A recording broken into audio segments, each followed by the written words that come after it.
Hello everyone, welcome to Mantrai learning. Accounting for managers, उसमें हमारा chapter अभी रनिंग है, चैप्टर नंबर 9। आज सेकंड लेक्चर में हम देखने वाले हैं लिमिटेशन ऑफ कॉस्ट अकाउंटिंग, और फिर हम मूव करेंगे मैनेजमेंट अकाउंटिंग पे।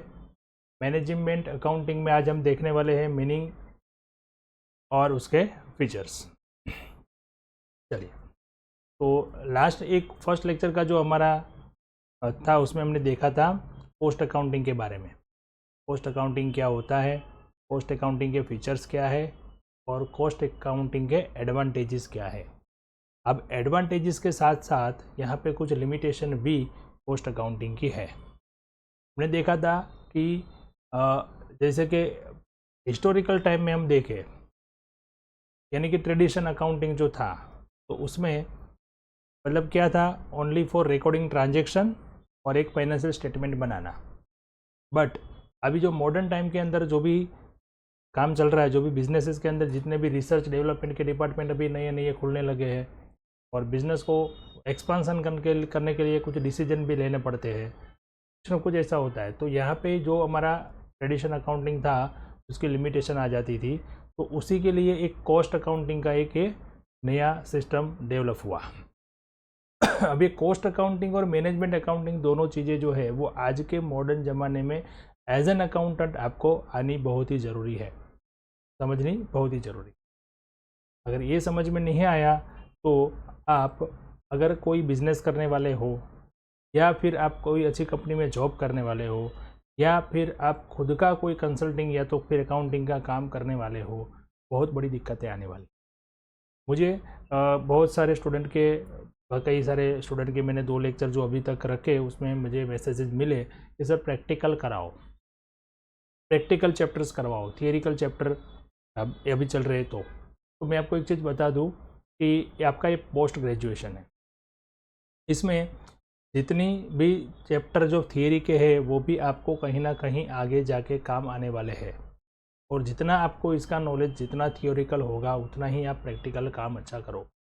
आपने नंबर्स ला दिए, फर्स्ट क्लास ला दिया, बट कॉस्ट अकाउंटिंग क्या है, मैनेजमेंट अकाउंटिंग क्या है, उसके टेक्निक्स क्या है, वही सारी चीज़ें पता नहीं है, तो आप कैसे प्रैक्टिकली काम कर पाओगे। तो आप एग्ज़ाम ओरिएंटेड पढ़ो, ये बहुत ज़रूरी है। एग्ज़ाम में अच्छे मार्क्स आए, नंबर्स आए, वो भी ज़रूरी है, बट उसका नॉलेज भी आपको होना मेरे हिसाब से बहुत ज़रूरी, क्योंकि अभी का जो सिस्टम है, अभी का जो जनरेशन है, अभी का जो टाइमिंग है वो है स्किल्स का। अब स्किल्स कब आती है, तो स्किल्स जब आती है जब आपको थियोरिकल नॉलेज हो। अगर कुछ पता ही नहीं है और सीधा प्रैक्टिकल काम करने जाओगे तो वो क्या चीज़ का, आपको पता नहीं है कि आप क्या रोबोट की तरह थोड़ी काम करोगे आप। तो इसलिए ये सारी चीज़ें जो थियोरिकल है वो मैं पॉइंट टू पॉइंट बहुत ही अच्छे से डिस्कस कर रहा हूँ, यहाँ पे आपको समझनी बहुत ही जरूरी। तो कृपया ध्यान करके आप समझिए, मैं सारा कोर्स जो है कवर करने वाला हूँ, सारे प्रैक्टिकल चैप्टर्स भी आएंगे, उसमें कोई वो शंका नहीं है, कोई भी डाउट नहीं है कि मैं खाली थियरी चैप्टर लेने वाला हूँ या वो हो। सब कुछ पूरा 100% कोर्स कंप्लीट होगा, और रेगुलर लेक्चर्स भी आएंगे। ठीक है, तो आप ध्यान से पढ़िए। अब देखो, अब इतना हमने इजी कर दिया कि आपको बुक में जाके पढ़ने की ज़रूरत नहीं है, मैं यहाँ पे पूरा आपको समझा रहा हूँ एक एक वर्ड टू वर्ड। तो इतना तो कम से कम आप कर सकते हो ना, एफर्ट दे सकते हो। इतना तो आधा घंटा यानी कि 25-30 मिनट आप पढ़ तो सकते हो, उसमें जो कुछ ना कुछ 2-4 शब्द भी आपको याद रहेगी, और कोई कंसेप्ट क्लियर हो गया तो आपको ही आगे जाके काम आने वाले। ठीक है फ्रेंड्स, तो चलिए आज हम देखते हैं कॉस्ट अकाउंटिंग की लिमिटेशन। चलिए स्टार्ट करते हैं। सबसे पहली जो लिमिटेशन है कॉस्ट अकाउंटिंग की, वो उसमें ऐसा माना जाता है कि समटाइम्स ये ऐसा लगता है कि अननेसेसरी है। अब देखो, अकाउंटिंग और कॉस्ट अकाउंटिंग दोनों क्या है वो हमने देखा, उसके फीचर्स में देखा, उसके मीनिंग में, और उसका मतलब कैसे वो सिस्टम डेवलप करने की ज़रूरत पड़ी वो हमने देखा। तो अभी तब कोई बिजनेस में, कोई इंडस्ट्री में ऐसा लगता है कि भाई ये ज़रूरी नहीं है, अननेसेसरी है, बराबर है, बट ये लिमिटेशन ज़रूर है। कोई ऐसे बिजनेस में ज़रूरत से नहीं है, वहाँ पे आप वो इम्प्लीमेंट करोगे तो वो बाकायदा वो अननेसेसरी है। बट जहाँ पे मैन्युफैक्चरिंग हो रहा है, प्रोडक्शन हो रहा है, वहाँ पे तो ज़रूरी है। अब जब लिमिटेशन है तो लिमिटेशन कैसे उसको माना जाता है, तो देखिए हम ऐसा कह सकते हैं कि it is unnecessary in the sense, कैसे ये अननेसेसरी है, trade in industry has developed in past without the aid of cost accounting. पहले भी इंडस्ट्री में काम तो होता ही था जब कॉस्ट अकाउंटिंग नहीं था, तो ऐसा जो लोग मानने वाले हैं वो ऐसा समझते हैं कि भाई ये अननेसेसरी है। But the argument shows the ignorance of benefit of cost account. ये आर्ग्यूमेंट जो है वो क्या कहती है, वो जो इसके इम्पोर्टेंस है उसको इग्नोर करती है। मतलब कोई भी चीज़ है आप उसको पॉजिटिव ही देखोगे तो आपको बेनिफिशियल लगेगी, पर उसका नेगेटिव ही आप देखोगे, पॉजिटिव जो है वो देखोगे ही नहीं, तो वो फिर आपकी लिमिटेशन यानी कि वो डिसएडवांटेजेस हो जाते हैं। Particularly in the context of the present day cut throat competition. अब देखो अभी ये कॉम्पिटिशन का ज़माना है, तो यहाँ पे आप कॉस्ट अकाउंटिंग के जितने बेनिफिट्स है वो जब देखोगे उसके लिमिटेशन उसके आगे कुछ भी नहीं है, ऐसा बोल सकते हैं। जैसे पहले क्या हुआ करता था, तो पहले ये होता था जब कॉस्ट अकाउंटिंग सिस्टम नहीं थी, तो पहले ये होता था मैन्युफैक्चरर जो है प्रोडक्ट बनाता था, जब प्रोडक्ट बन के आती थी तब उसकी कॉस्ट डिसाइड होती, तब उसको पता चलता था कि ये आइटम मुझे इतनी कॉस्ट हुई, फिर उसकी सेलिंग प्राइस डिसाइड करते थे और फिर मार्केट में सेल करने के लिए रखते थे। बट अभी ऐसा नहीं है, अभी जो चीज़ हम बना रहे हैं वो पहले से ही बहुत सारे जो कंपनी है वो सेल कर रही है, तो अभी मार्केट में हमको नया पैर रखना है तो हम कैसे करेंगे, कम दाम में जैसे हम चलेंगे तो ही होगा। कम दाम कैसे कर सकेंगे, तो पहले तो वो चीज़ कितने में बनेगी उसकी मुझे कॉस्ट निकालनी पड़ेगी, फिर मेरा प्रॉफिट का मार्जिन, फिर मैं उसको सेल प्राइस दूसरी कंपनी के कंपेयर में कम कर सकता हूँ। इसके लिए the selling price should neither be high so as to drive a customer nor too low to incur loss. हम उतनी हाई भी नहीं रह सकते कि कस्टमर ना मिले और उतना लो भी नहीं रह सकते कि जैसे हमारा लॉस हो जाए। It is here that the cost accounting help the management in arriving at correct selling price. इस तरीके से माना जाए तो ये लिमिटेशन नहीं है, बट कुछ लोग ऐसा मानते हैं कि भाई पहले भी इस तरह से हो रहा था तो कॉस्ट अकाउंटिंग अननेसेसरी है। हम कह सकते हैं कि हाँ ये एक लिमिटेशन है उसकी, ठीक है। सेकेंडली ऐसा होता है कि cost accounts are necessary to effect economics, avoid wastage, which help to reduce the cost. Hence, cost consciousness must be cultivated by industrial enterprise if they want to survive and propose to cut throat competition. अगर आपको competition में अभी टिके रहना है या तो competition में आपको नया प्रोडक्ट मार्केट में लाना है और आपको सेल करना है, तो there are must use of cost account, वहाँ पे आपको कॉस्ट अकाउंटिंग का यूज़ करना ही पड़ेगा, बराबर है। अगर ऐसा नहीं करना है आपको और आपको ट्रेडिशन में ही जाना है तो अननेसेसरी है, आप नहीं करते भी चलेगा। वो किसके लिए है, जिसका मोनोपोली है मार्केट में, उसको ज़रूरत नहीं है कॉस्ट अकाउंट, उसको मालूम है कि भाई मेरी चीज़ तो बिकने वाली ही है, उसको नेसेसरी नहीं है, ठीक है।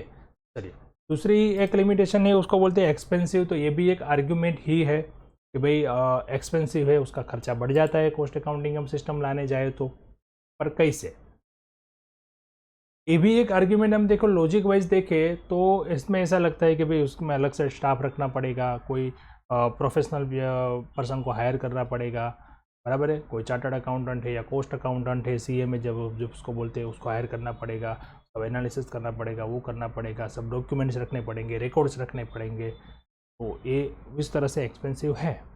बट हाँ, कोई भी चीज़ अगर आप खर्चा करते हो जितना, उससे ज़्यादा उसमें से जो बेनिफिट मिलता है तो वो एक्सपेंसिव नहीं है। अगर मैं 100 रुपीज़ एक्सपेंस करके 120 रुपीज़ का प्रॉफिट कर सकता हूँ तो वो एक्सपेंसिव नहीं है। हाँ, पर वो 100 जो मेरा जाता है वो मेरी कॉस्ट में इंक्लूड हो जाता है, खर्चा ही खर्चा है, तो वो एक्सपेंसिव है, उसमें से मुझे कुछ रिटर्न नहीं मिलता तो एक्सपेंसिव। तो देखिए आप इसमें कह सकते हैं कि expense to increase when a cost system is introduce. हाँ, कॉस्ट सिस्टम आप इंट्रोड्यूस करोगे तो एक्सपेंस बढ़ेगा, but the benefit available would far exceed the cost of introducing and operating the system. But जो ये एक्सपेंसेस जो है उसके जो बेनिफिट्स है वो बेनिफिट्स बहुत ज़्यादा है, तो उस हिसाब से लिमिटेशन नहीं है। If the peculiar problems of business are studied in detailed and advice and assistant of technical staff in obtain, then it would not be expensive but would prove to be a profitable investment.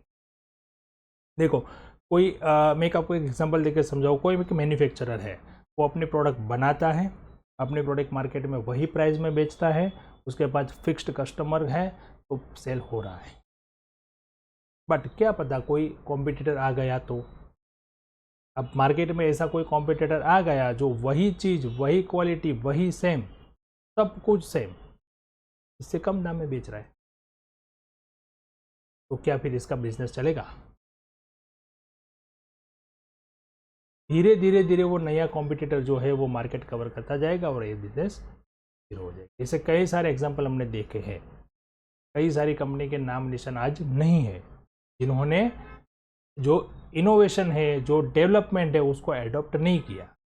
आप कोई भी company का ले लो, आप example देख सकते हो। Nokia company का मोबाइल पहले से बहुत ज़्यादा आया करता था, अभी उसका नाम ही नहीं है, बराबर है। बहुत बड़ी कंपनी की, मैं आपको कॉर्पोरेट लेवल की बात कर रहा हूँ, छोटे मोटे बिजनेस की बात अभी यहाँ पे हम नहीं कर रहे। तो इस तरह से होता है, ठीक है। तो ऑल ओवर हम देखने जावे तो ये क्या है, एक्सपेंसिव नहीं है। बट दूसरे एक नज़र से देखें तो ये एक आर्ग्यूमेंट है कि भाई हाँ एक्सपेंसिव है, तो उसको हम लिमिटेशन मानते हैं। भाई हाँ, कॉस्ट अकाउंटिंग आप लाओगे, सिस्टम अप्लाई करोगे तो एक्सपेंसिव तो है, यस, पर उसके बेनिफिट फिर भी ज़्यादा है। कॉम्प्लिकेटेड है, यस कॉम्प्लिकेटेड है। इसके लिए कंपलसरी आपको अच्छा सा नॉलेजेबल पर्सन चाहिए, एक्सपर्ट चाहिए कोई। इसीलिए मैं आपको बोल रहा हूँ कि आज आप अकाउंटिंग का काम या अकाउंटेंट बनने के लिए एमकॉम बीकॉम की पढ़ाई कर रहे हो, फिर बाद में मार्केट में जब जाओगे तब खाली डेबिट क्रेडिट रूल्स काम में आने वाला नहीं है। Cell purchase, bank entry, general entry सब कुछ आ गया, बस वही नहीं है। ये आपको एनालिटिकल व्यू आना चाहिए, क्लासीफाइंग आना चाहिए, तो ये ज़रूरी है। तो ये एक्सपर्टाइज नॉलेज की इस यहाँ पे डिमांड करता है। यस, कॉस्टिंग सिस्टम जो है वो कॉम्प्लिकेटेड है, इजी नहीं है, जैसे कोई कॉमन मैन के समझ में आए वैसी चीज़ नहीं है। तो an average employ does not understand the cost accounts. इसलिए मैंने बोला आपको कि आपको एवरेज नहीं बनना है, कुछ अलग बनना है, तो आपको ये सब पढ़ना ज़रूरी है, समझ में आना ज़रूरी है, चीज़ें सब आपको आनी चाहिए, बराबर है। कोई फॉर्मेट वाला क्वेश्चन कर दिया, फॉर्मेट में लिख के आ गए, एग्जाम में पास हो गए, डिस्टिंक्शन आ गया, इतना अभी ज़रूरी नहीं है। आपके अंदर वो स्किल डेवलप होनी चाहिए, इसके लिए आपको ये सब नॉलेज होना ज़रूरी है। चलिए, यहाँ पे ये बताया गया है कि कोई नॉर्मल कॉमन मैन के उसकी बात नहीं है ये, इसके लिए कोई एक्सपर्ट पर्सन चाहिए जिसको पूरा इसका नॉलेज हो। यस, तो क्या कर सकते हैं इसमें? Average employ does not understand but the system would not prove to be profitable. अगर आपके पास ऐसा कोई एवरेज ही एम्प्लॉय है तो वो प्रॉफिटेबल नहीं है, क्योंकि उसको समझ में ही नहीं आता कॉस्ट अकाउंटिंग क्या है, कॉस्ट कैसे निकालनी है, यूनिट कॉस्टिंग क्या है, प्रोसेस कॉस्टिंग क्या है, स्टैंडर्ड कॉस्टिंग क्या है, बजट क्या है, उसको पता ही नहीं है, तो वो क्या आपको रिपोर्ट देगा, क्या काम करेगा? कुछ नहीं। It must said that the difficulty can be easily remove if only proper training is given to employ before introducing a system. ये सिस्टम आप जब अप्लाई करोगे उसके पहले आपका जो भी एम्प्लॉय है उसको आप पूरी तरह से अच्छी तरह से ट्रेनिंग दे के फिर उसको सब स्टेटमेंट वगैरह सब सिंपल कर दोगे तो ये प्रॉफिटेबल है। कॉम्प्लिकेटेड है बट उसकी ट्रेनिंग स्किल आपको आपके एम्प्लॉय के अंदर करनी पड़ेगी। नॉट यूजफुल टू मोनोपोलिस्ट, वो तो है ही, मोनोपोलिस्ट के लिए ये सारी लिमिटेशन है। मोनोपोलिस्ट जो है उसके लिए ये काम की चीज़ नहीं है, क्योंकि उसको कहाँ पे कोई रिसर्च करने की ज़रूरत है, उसके तो प्रोडक्ट बेचने वाले हैं, डिमांड ही उतनी है कि वो सप्लाई उसके पास इतना नहीं है, तो उसको कहाँ पे कॉस्ट का ध्यान रखने की ज़रूरत है, तो बस बना के बेचने की ज़रूरत है खाली। उसको मोनोपोलिस्ट है, उसके पास मोनोपोली है वो चीज़ का, जो प्रोडक्ट वो सेल करता है वो अकेला ही सेल करता है, या उसके कंपेयर में कोई है ही नहीं, उसकी कंपटीशन ही नहीं है। कंपटीशन ख़त्म तो कौन सा रिसर्च, कौन सा डेवलपमेंट, कुछ नहीं। As monopolist does not have to fix his selling price on the basis of cost of production, this system is not useful to them. अगर उसको उसकी सेलिंग प्राइस नक्की करने की ज़रूरत ही नहीं है, जितनी कॉस्ट हुई उसमें उसका प्रॉफिट ऐड किया, बेचने रख दिया, बेचने वाला ही है, चीज़ बिकने वाली ही है, पता ही है, तो फिर उसको क्या ज़रूरत है? Is free to charge is monopolist price, वो अपनी खुद की सेलिंग प्राइस रखने के लिए फ्री है। कस्टमर ऐसे है कि मायने नहीं रखते कि भाई ये प्रोडक्ट कितनी की आएगी, मुझे चाहिए, डिमांड फुल है, तो उसको कॉस्ट अकाउंटिंग की ज़रूरत नहीं है। It is argued against that monopolist has also certain limitation, and if he raises his price beyond a particular level there would be a tendency to replace products by substitute. दूसरी बात ये भी है कि क्या दूसरा पल्ला ये भी है कि अगर मोनोपोलिस्ट ने, उसकी भी एक लिमिट है कि भाई इतनी हाई प्राइस में रख सकूँगा, उससे ज़्यादा लोग नहीं लेंगे, भले ही उसके बिना नहीं चले पर वो नहीं लेंगे। तो उसका भी एक लिमिटेशन आ गया ना।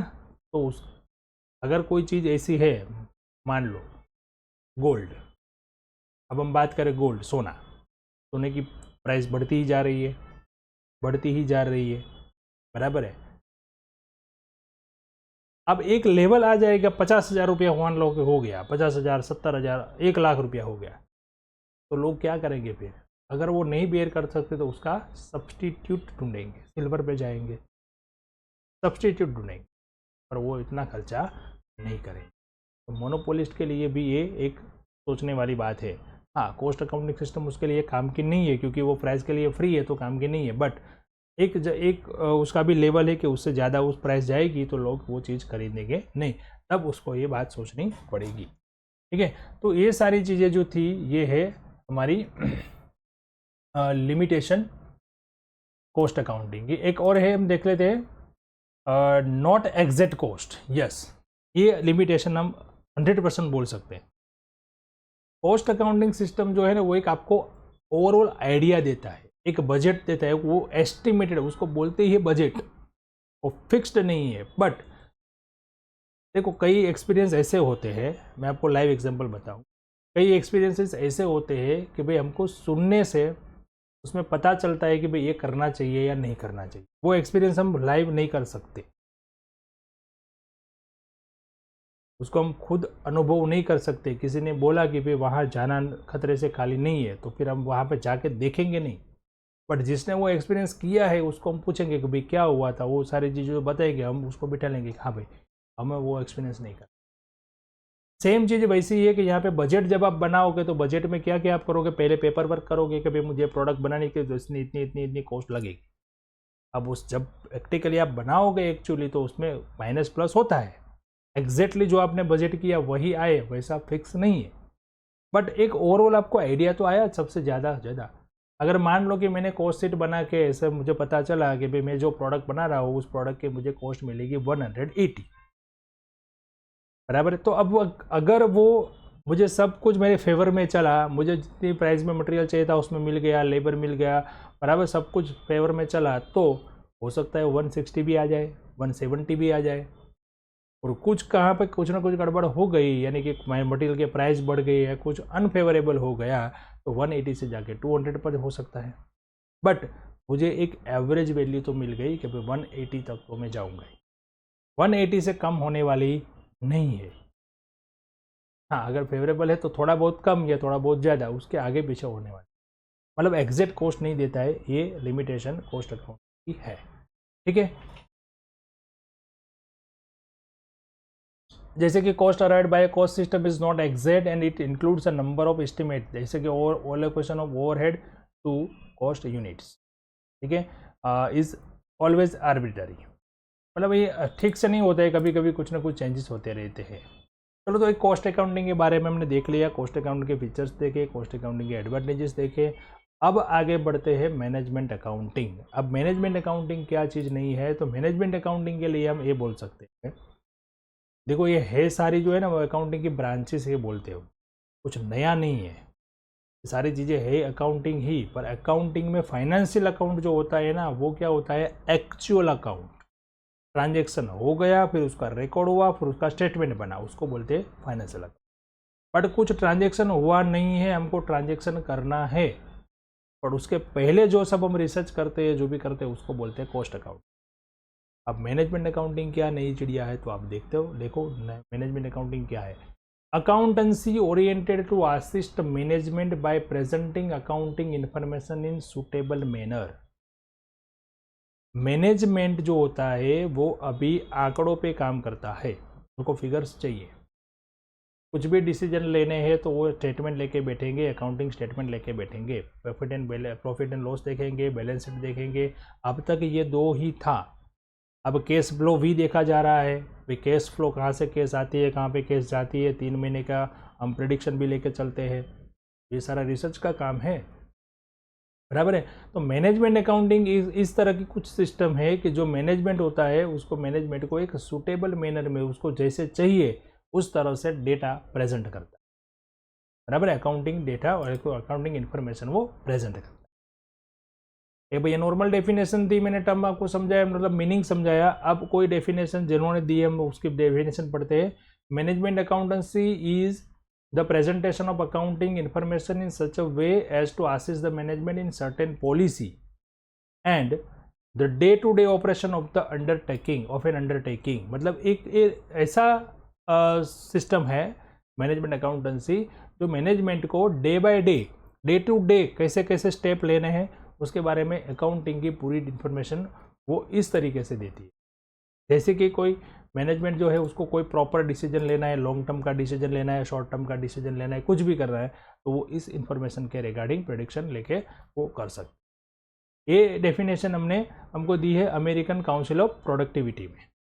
अब एक दूसरी डेफिनेशन भी दी है, उसमें भी देखते हैं क्या बताया गया है। Management accountancy is the term use to describe the accounting methods, system and technique which coupled with special knowledge and ability assist management in its task of maximising profit और मिनिमाइजिंग लॉसेस। यहाँ पे दो चार चीज़ें add कर दी उन्होंने, मतलब है तो टेक्निक ही। नॉर्मल तो वही है कि भाई एक ऐसे सिस्टम है कि जो पर्टिकुलर वे में मैनेजमेंट को इन्फॉर्मेशन प्रोवाइड करती है। और कौन सी इन्फॉर्मेशन प्रोवाइड करती है? Accounting information.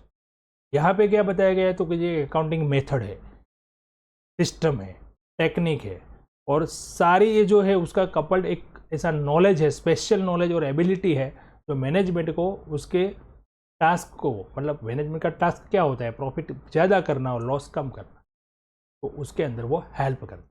ये सिस्टम है जिसको बोलते हैं मैनेजमेंट अकाउंटिंग। ये हमें जे बेटी रे हमको ये डेफिनेशन दी गई है। आप देख सकते हो मैंने पिक्चर्स में आपको समझाने की कोशिश की है कि इस तरीके से कुछ कॉर्पोरेट लेवल के अंदर जो रिसर्चर होते हैं, बिजनेस कंसल्टेंट उसको बोलते हैं अभी, बराबर। बिजनेस कंसल्टेंट वो आपका बिजनेस का पूरा व्यू करते हैं, फिर देखते हैं कि भाई आपको कहाँ कहाँ पे लॉसेस हो रहा है, कहाँ कहाँ पे आप प्रॉफिट कर सकते हो। तो ये नया प्रोफेशन अभी हो गया है। और आप लोग ऐसे स्टूडेंट हो के आप समझते हो कि भाई थियरी क्या पढ़ना है। यही लोग ये सब पढ़ के जिन्होंने डिग्री नहीं ली है वो लोग भी आज बिजनेस कोच बन गए, बिजनेस कंसल्टेंट बन गए। और ज़्यादा हैरानी की बात तो ये है कि भाई हम लोग ऐसे पढ़े लिखे हुए लोग उन लोगों से अभी जाके यूट्यूब पे कोचिंग ले। अच्छी बात है, लर्निंग एटीट्यूड रखना अच्छी बात है, लेकिन ये सारी चीज़ें आपके सिलेबस में है, ये आप इग्नोर क्यों करते हो? आप पढ़ो, आपके पास है सब कुछ, देखो। ठीक है, चलिए फीचर्स देखते हैं हम। मैनेजमेंट अकाउंटिंग का फीचर्स क्या क्या है?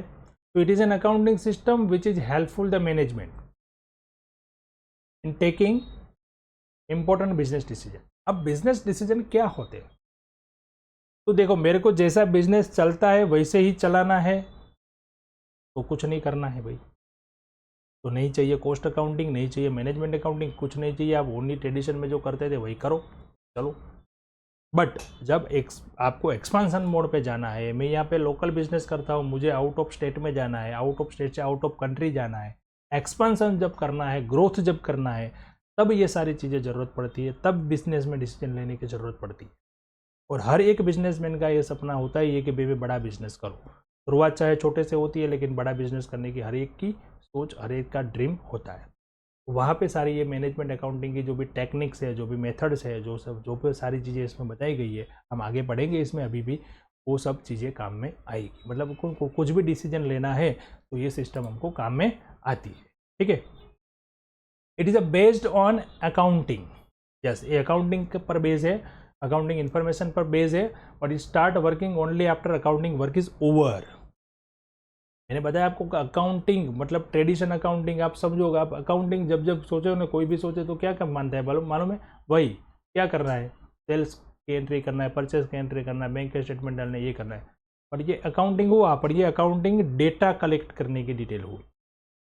आप जब आपने अकाउंटिंग डेटा कलेक्ट कर लिया, आपने अकाउंटिंग इन्फॉर्मेशन में सब डाल दिया, परचेस रजिस्टर बना दिया, सेल रजिस्टर बना दिया, इनवर्ड बना दिया, आउटवर्ड बना दिया, मैनेजमेंट में जितने भी मतलब स्टॉक इधर से उधर हुआ वो भी आपने रख दिया, पार्टी से लेन देन हो गई, सब कुछ हो गया, ये सारा अकाउंटिंग का खेल है।